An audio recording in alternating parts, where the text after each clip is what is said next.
Hello everyone, আসসালামু আলাইকুম। আজকে শেয়ার করব রাশিয়ার বিষয়। রাশিয়ার বিষয় নিয়ে অনেক মন্তব্য অনেকেরই। কিছুদিন আগে একটা ছেলেটা ধরুন তো চালাক, রাশিয়ার বিষয় করে নিয়েছিল আমার থেকে। রিয়াদ ইমিগ্রেশনে যাওয়ার পরে ওনাকে ডিপোর্ট করা হয়েছে, ওনাকে যাইতে দেয়নি, কেননা উনি ডোমেস্টিক ওয়ার্কার ছিল।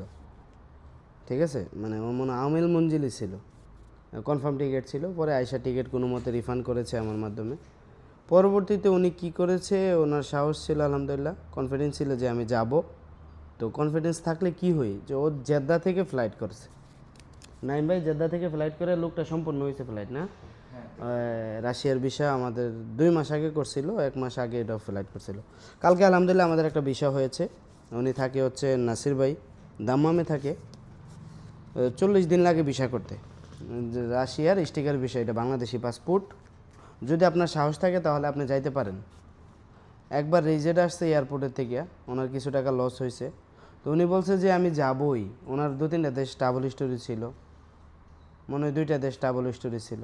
সাদা পাসপোর্টে আমরা ভিসা করে দিতে পারবো, এটা একদমই টোটালি সাদা পাসপোর্ট। হ্যাঁ, সাদা পাসপোর্টে স্পষ্ট আমরা রাশিয়ার ভিসা করে দিলাম। ভালো থাকবেন ইনশাআল্লাহ।